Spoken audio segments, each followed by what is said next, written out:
Bismillahirrahmanirrahim. Assalamu alaikum. Today we are going to discuss lecture number 7 of chapter number 1.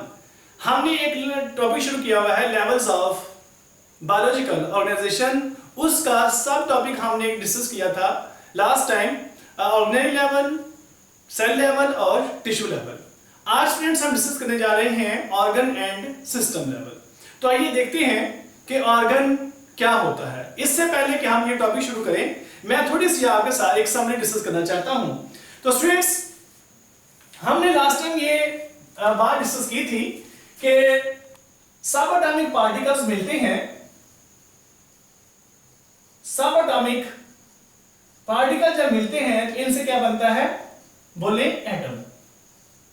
और जब atoms मिलते हैं तो मॉलिक्यूल.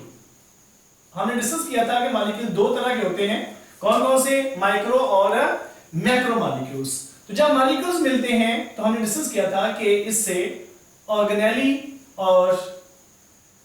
बनती है और सेल भी बन सकते हैं. तो जब ऑर्गेनेलीज और डिफरेंट अदर स्ट्रक्चर्स मिलती हैं तो उनसे सेल बनता है.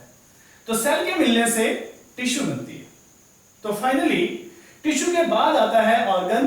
तो आपको ये बात समझ में आ चुकी होगी कि ऑर्गन्स कैसे बनते हैं.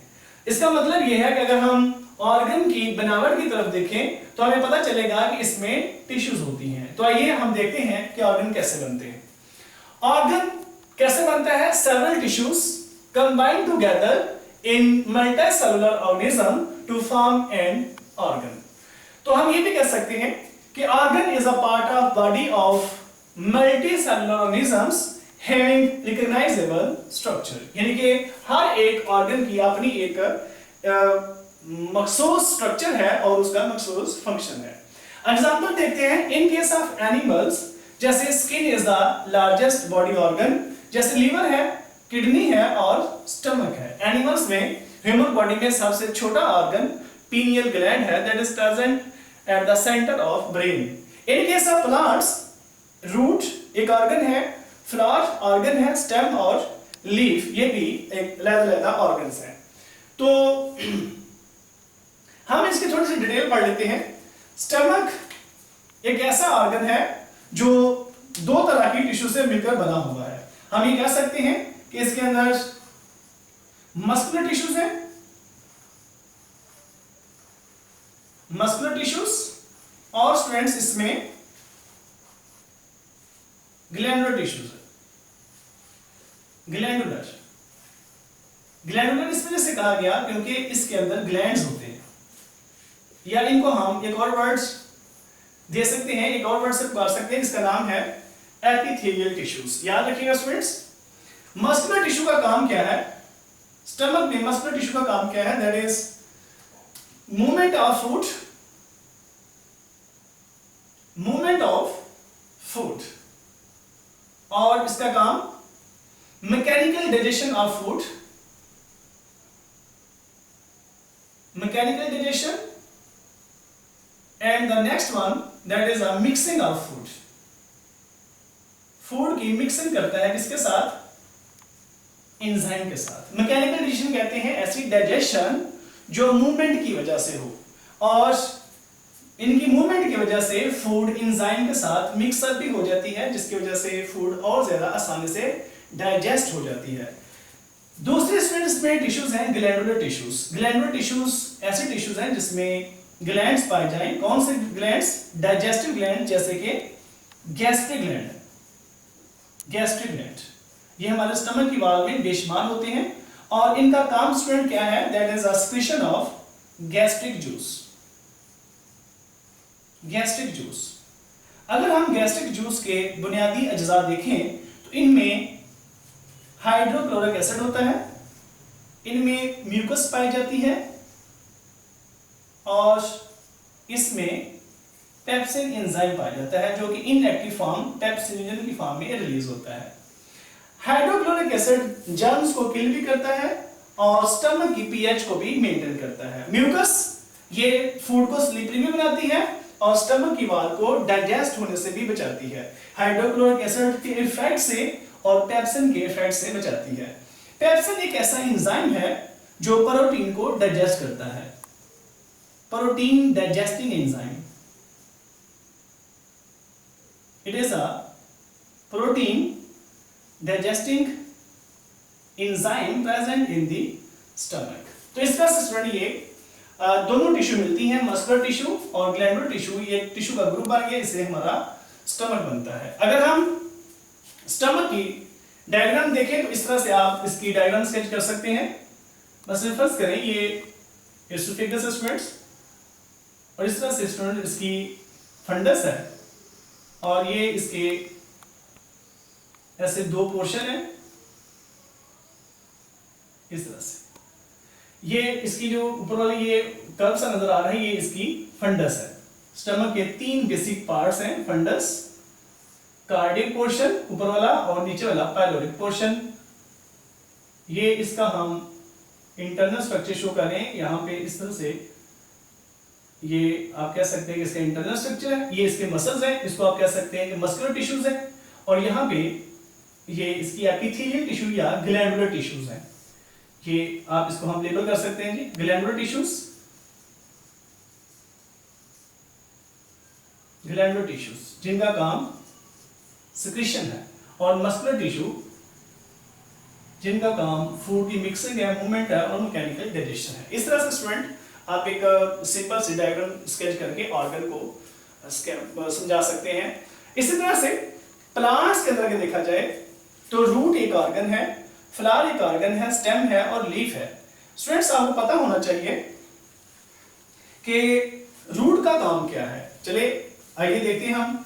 फर्ज करें ये आपके सामने एक प्लांट है, यहां पे हम बना लेते हैं ये सॉइल है जी, इस तरह से ये स्टूडेंट ऐसे हम बना लेते हैं। ये सॉइल के अंदर वाले पार्ट, ये नीचे वाला पार्ट है जिसको हम कहते हैं प्राइमरी रूट, प्राइमरी रूट। यहां से कुछ और बड़ी रूट्स निकलती हैं जिनको हम सेकेंडरी रूट का नाम देते हैं। ये सेकेंडरी रूट,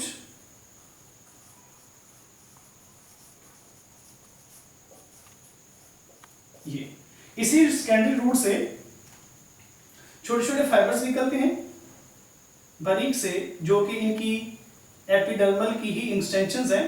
इनकी जो एपिडर्मस है उनकी एक्सटेंशन, जिसको हम रूट हेयर्स कहते हैं। आपको पता है रूट हेयर्स ये एब्जॉर्प्शन का सरफेस एरिया बढ़ा देती हैं।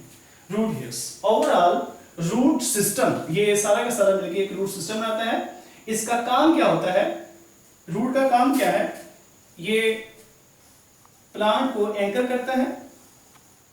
एंकरिंग मतलब उसको गाड़े रखता है जमीन में, और इसके अलावा absorption of minerals and water, आपकी बुक में वर्ड लिखा हुआ है procuring of water and minerals, and roots also storage, also involve in storage of food. बेशुमार ऐसे रूट्स हैं, ट्यूबर्स हैं जो फूड को भी स्टोर करती हैं। तो ये स्प्रेड्स था रूट सिस्टम। तो रूट सिस्टम मतलब ये रूट्स के डिफरेंट आप कह सकते हैं ऑर्गन है, प्राइमरी रूट ऑर्गन है, सेकेंडरी रूट को भी आप ऑर्गन कह सकते हैं। तो ये सिंपल सा एक सिस्टम बना रहा है जिसको हम रूट सिस्टम भी कह सकते हैं। इसके नेक्स्ट हम देखेंगे कि रूट सिस्टम क्या है। तो इसी तरह से आप यहाँ पे शो कर सकते हैं कि इसके ऊपर ऐसे लीव्स हैं, ये स्टूडेंट आप स्केच कर सकते हैं leaf for understanding the organ and organ system level. ये थोड़ा स्केच करना आसान है, आप इस तरह से ये चीजें स्केच कर सकते हैं।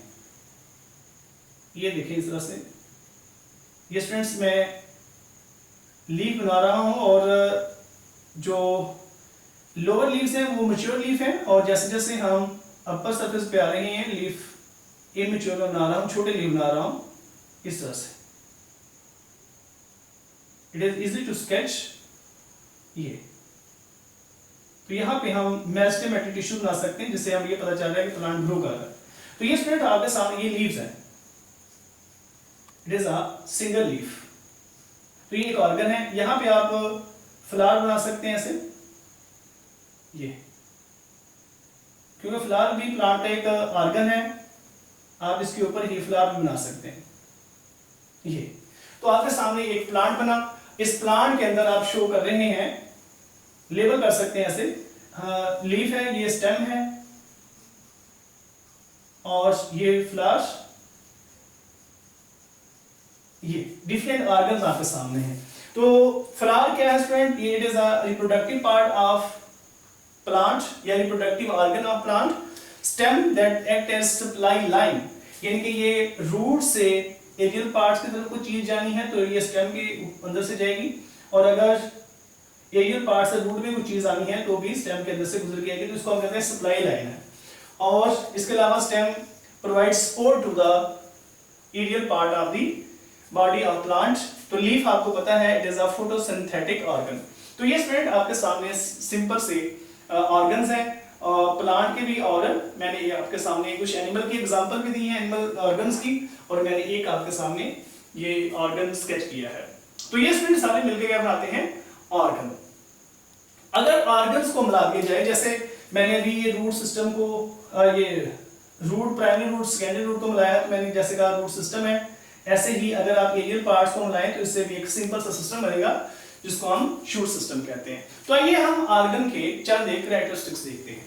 तो जैसे मैं सीक्वेंस से आपको बताते चला जा रहा था कि एक हम तरतीब के साथ जैसे डिस्कस करते चले जा रहे हैं कि हर बाद वाला ऑर्गन पहले वाले ऑर्गन से ज्यादा कॉम्प्लेक्स होता है और ज्यादा बड़ा भी होता है। तो मैं यहां भी ये बात कह सकता हूं कि ऑर्गन दे आर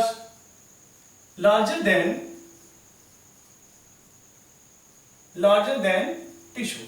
तो ये इसका एक स्टूडेंट कैरेक्टर है कि ये हमेशा टिश्यू से थोड़ा बड़ा होता है, जिन टिश्यू से ये मिलकर बनता है ये उनसे ज्यादा कॉम्प्लेक्स भी है, it is more complex than tissue, और it performs function, organ performs functions, organ ज्यादा फंक्शन यानी कि ज्यादा बेहतर तरीके से फंक्शन परफॉर्म कर सकते हैं। ऑर्गन परफॉर्म्स फंक्शन मोर एफिशिएंटली, यानी कि ये ज्यादा बेहतर तरीके से फंक्शन को परफॉर्म कर सकता है, क्योंकि ज्यादा बेहतर तरीके से इस वजह से फंक्शन परफॉर्म कर सकता है क्योंकि यहाँ पे बेशुमार टिश्यूज है। यानी कि आप कह सकते हैं कि अगर एक टिश्यू अकेली काम कर रही है उसकी निस्बत ऑर्गन ज्यादा बेहतर तरीके से फंक्शन परफॉर्म कर सकता है। और each organ has selective value, हर एक ऑर्गन की अपनी एक अहमियत है, अपनी एक सिलेक्टिव वैल्यू है। हर एक ऑर्गन बॉडी के अंदर एक मखसूस फंक्शन परफॉर्म कर रहा है। हर ऑर्गन का एक अपनी बॉडी के अंदर एक मखसूस फंक्शन है जो दूसरा कोई भी परफॉर्म नहीं कर सकता, बोथ क्वालिटेटिवली एंड क्वांटिटेटिवली। हम कह सकते हैं कि हर ऑर्गन की एक अपनी क्वालिटी है जो उसकी बॉडी के अंदर कोई और क्वालिटी परफॉर्म नहीं कर सकता, और वो क्वांटिटेटिवली भी दूसरों से डिफरेंट होगा। और ऑर्गन्स और सिस्टम लेवल प्लांट्स के अंदर लेस डेवलप होते हैं एनिमल की निस्बत, यानी हम ये कह सकते हैं कि एनिमल के अंदर ऑर्गन और सिस्टम लेवल ज्यादा डेवलप होता है। तो स्टूडेंट्स हम नेक्स्ट देखते हैं कि सिस्टम कैसे बनता है। तो आइए सिस्टम की तरफ मूव करते हैं। तो जैसे मैं आपको अभी ये डिस्कस कर रहा था, सब एटॉमिक लेवल मिला, एटम बने, एटम से मॉलिक्यूल, मॉलिक्यूल से ऑर्गेनेली, ऑर्गेनेल से सेल, सेल से क्या बने टिश्यू, टिश्यू से ऑर्गन। तो आपको ये बात क्लियर होनी चाहिए कि ऑर्गन्स मिलेंगे तो क्या बनेगा स्टूडेंट्स, सिस्टम लेवल। तो आप ये मेंशन कर सकते हैं, इसके लिए से हेडिंग दे सकते हैं कि system level when several organs having related functions they combine together, जब वो एक दूसरे के साथ मिलते हैं तो क्या बनाते हैं, एक सिस्टम बनाते हैं। तो सिस्टम को हम इस तरह भी डिफाइन कर सकते हैं, in the body of higher animals, multicellular organisms, the network of interconnected organs. यहाँ पे हम ऑर्गन का वर्ड इस वजह से इस्तेमाल किया क्योंकि हम इसको एनिमल में डिस्कस कर रहे हैं, प्लांट्स में डिस्कस कर रहे हैं, लिविंग ऑर्गेनिज्म में, मल्टीसेलुलर लिविंग ऑर्गेनिज्म में हम डिस्कस कर रहे हैं, इस वजह से यहाँ पे ऑर्गन का वर्ड लिखा है सिस्टम के लिए। तो network of interconnected organs which work as a unit, यानी कि एक यूनिट के तौर पर वो काम कर रहे हो, सारे मिलकर काम कर रहे हो, उनका पर्पस, उनका मकसद, उनका टारगेट एक ही हो, उसको हम क्या कहते हैं, सिस्टम कहते हैं। एग्जांपल जैसे डाइजेस्टिव सिस्टम है, जैसे नर्वस सिस्टम है, जैसे मस्कुलर सिस्टम है, स्केलेटल सिस्टम है। तो डाइजेस्टिव सिस्टम के अंदर बेशुमार ऑर्गन्स हैं, जैसे ओरल कैविटी ऑर्गन है, जैसे एसोफेगस ऑर्गन है, जैसे स्टमक ऑर्गन है, स्मॉल इंटेस्टाइन है, लार्ज इंटेस्टाइन है, इसमें पैंक्रियास का रोल है, इसमें लीवर का रोल है। तो ये सारे ऑर्गन्स सारे मिलते हैं, तो इससे क्या बनता है स्टूडेंट, एक सिस्टम बनता है। तो मैं जब सिस्टम के कैरेक्टर लिखूंगा तो आपको पता है इसमें बुनियादी जो कैरेक्टर है वो वही है कि system is larger than a organ because several organs they are joining together and forming more complex form. तो ये आप ये कह सकते हैं सिस्टम ऑर्गन से ज्यादा कॉम्प्लेक्स होगा क्योंकि यहाँ पे बेशुमार ऑर्गन्स हैं। फिर सिस्टम और बेहतर तरीके से फंक्शन परफॉर्म करता है क्योंकि यहाँ पे डिफरेंट ऑर्गन्स आगे हैं, वो अपने अपने काम करेंगे और उनका मकसद ओवरऑल एक ही होगा। जैसे डाइजेस्टिव सिस्टम का ओवरऑल काम फूड को डाइजेस्ट करना है। कुछ फूड ऐसी है जो हमारे ओरल कैविटी में डाइजेस्ट होती है, कुछ ऐसी है जो स्टमक में होती है, कुछ ऐसी है जो स्मॉल इंटेस्टाइन में डाइजेस्ट होती है। कहीं पे लीवर का रोल है, कहीं पे पैंक्रियास का रोल है, लेकिन टारगेट उनका एक ही है। तो इस तरह से सिस्टम ज्यादा एफिशिएंटली वर्क करता है ऑर्गन की निस्बत। और सिस्टम भी प्लांट के अंदर लेस डेवलप्ड है, लेस आप ये कह सकते हैं डिफाइंड है एज कंपेयर टू एनिमल्स। तो यहाँ पे स्टूडेंट ये लेक्चर हम खत्म करते हैं और इंशाल्लाह नेक्स्ट हम इंडिविजुअल लेवल, पॉपुलेशन और कम्युनिटी को डिस्कस करेंगे। मैं उम्मीद करता हूँ कि आप लोग पहले वाला लेक्चर और इस लेक्चर को लाजमी तौर पर याद करेंगे और ये मैक्सिमम लोगों तक शेयर करें ताकि मैक्सिमम लोगों को इसका फायदा हो सके। अल्लाह ताला आप लोगों को कामयाब करे। हमारी दुआएं हमेशा आपके साथ रहेंगी। बहुत शुक्रिया। अल्लाह हाफिज।